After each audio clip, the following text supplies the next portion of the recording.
So, hello, I'm delighted to introduce a colleague of mine today, Amanda Avison. Amanda has long held an interest in phonology and has very kindly agreed to share some of her thoughts today. Can you tell us a little bit about your professional background and your current post, Amanda? Hi, yes. I currently work at Dundee and Angus College as an ESOL lecturer. I've worked there for more than 11 years. I teach beginners to advanced general ESOL, also literacies, exam preparation, and I do also run bespoke pronunciation courses as well for our students. Thank you. I know phonology has sort of long been a love of yours and something you've spent a lot of time in researching. What is it about this particular aspect of English language that interests you? Well, I absolutely love pronunciation. I know. because it's so multidimensional. It's a very diverse area of English language teaching.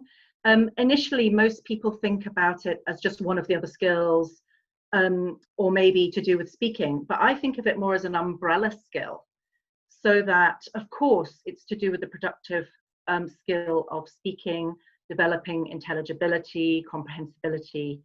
And then most learners realize after a while that some of their problems with listening are also related to pronunciation issues to do with connected speech, fast speech. But pronunciation is totally linked to spelling, to grammar, to reading. Of course, intonation and prominence is how we manage our discourse, how we get our message across in English. And the fantastic thing about pronunciation is it's really compatible with the communicative approach, with task-based learning. Also, there are many opportunities to do with technology and dictionary work. So really, pronunciation, spans all of the different skills of English, and we can work with it and use it in many, many different ways to develop our learners' abilities. And I just think it's fantastic. Yes, thank you. I think sometimes people don't see that wider sort of aspect, and I think that's extremely important. Absolutely. It's often said that it's sadly neglected in day-to-day teaching. Would you agree with that? And why do you think that might be? I mean, people do say that the pronunciation is the kind of Cinderella of English language teaching, and maybe that's the case. But then, if we're honest, there are so many areas that different people have different strengths in. So some teachers might be interested in, more in other areas which they've developed. However, pronunciation is very, very important. If you ask most of our learners, they will say that they want to develop that pronunciation. So in answer to your question, I think there are probably 3 reasons why it can get a bit neglected. I think the first might be lack of confidence, and teachers maybe just not knowing what to do. It's not a lack of, not that they don't want to do it, they just don't know what to do. Secondly, for some people, native speakers and non-native speakers, there's an anxiety about accents and whether an accent matches a course book or a particular chart or something like that. And that can put people off, and it can also affect people's confidence. And some people would say that they don't have enough time, but I would argue that you can fit in pronunciation. But that would be another reason I think that some teachers would give. Yeah. That they don't have time. They've got to do so much, and it's true, we do have to do so much. Yeah. Yes, I've definitely heard and probably used all 3 of those in the past. And there's things I think that in your previous NATECLA Scotland conferences you've tried to address, and the feedback has been excellent because people want some top tips, which is leading into my next question. For someone who's maybe just finished a CELTA or long-standing teacher who just isn't really that confident or quite sure, what are your top tips for getting things into a lesson? Well, I think I've got 3 kind of main areas of tips. It might be different according to whether you have a multilingual class or a monolingual class. That's obviously something that you have to know who your learners are. I would say that if at all possible, get a sample of your students speaking. You can do this in a very simple way. Get them to record themselves just for 1 minute. Don't let them go for 5 minutes. 1 minute recording themselves, or maybe reading a short passage or describing a scene that you give them. If you're expecting certain problems according to a certain L1, then listen and see if those problems really exist. They might exist and they might not exist. If they do exist, another thing you could try and do at the beginning is do some minimal pairs like recording. Can they hear the difference between beat and bit? Mm-hmm. Just so you know what you're dealing with.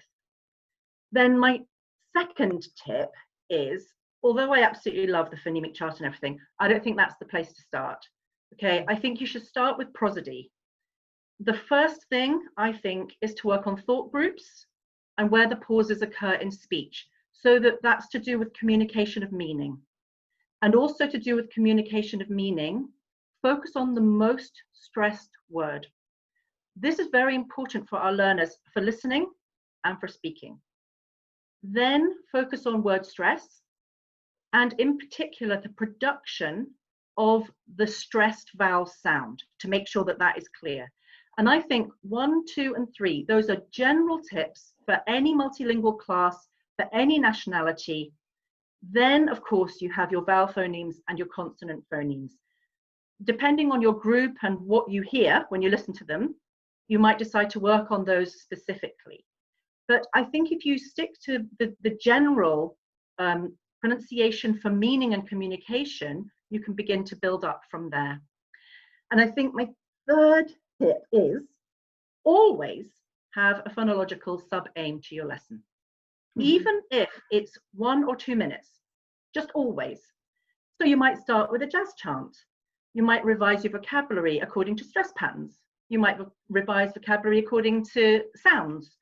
If it's grammar, focus on your contractions, drill them. Mm-hmm. Listening. Whenever you've done your comprehension exercises, add in 2 or 3 more things. Go back, listen to a little excerpt. How many words are there? How many syllables are there? Look at what the listening is. Is there a nice example of some kind of connected speech? Go back in there and pick it out. Also, they can listen again. Where are the thought groups? Which word was the most stressed? What did you hear?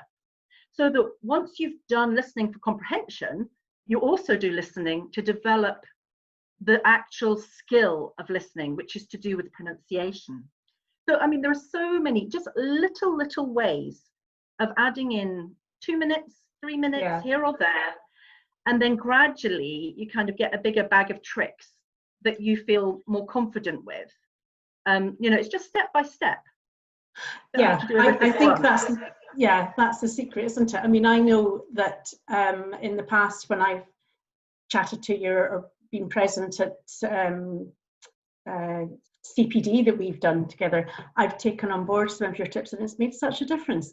And that first one you mentioned, actually just getting a recording of each individual, especially if you've got a class of 22 and they're multilingual, it's very difficult to pick up on individual. It's been so good to be able to hone in on issues and then direct feedback to them, which will help. I think if you actually know what you've got in front of you, and it's too difficult, you can't hear it all when they're all speaking at the same time. You just can't. If you've got some little sample, then it gives you an idea of what you're actually dealing with. Yeah.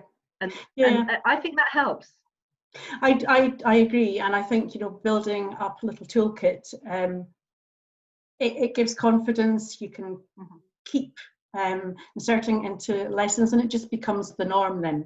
As you say, a couple of minutes with the phonology. Okay, thank you. I mean, one of the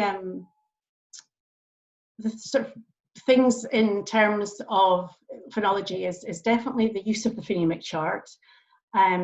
You delivered a really fascinating session at our 2018 Natekla Scotland conference on regional sound pronunciation differences. And at that point, the Scottish chart you developed was extremely useful and offered such a lot of practical advice. We received such a great deal of positive feedback. I found it particularly useful and interesting, and I understand that it was Scottish based and there's lots of regions in the UK, but can you tell us a little bit more about the background to that and what you did? Yeah, yeah, thank you. Well, the thing is, I mean, I really love using the phonemic chart. I find it an invaluable tool, but I recognize that my accent practically matches the phonemic chart, the RP phonemic chart as it exists. Therefore, it's really quite easy for me. And I know that there are many native and non-native speakers who speak excellent, perfect English, but have this problem where the accent that they have doesn't match the chart. And I understand that. So I think what we always say to all of our trainees, and in general, we always say, teach what you say. But what I discovered is that quite a lot of people don't seem to know what they say.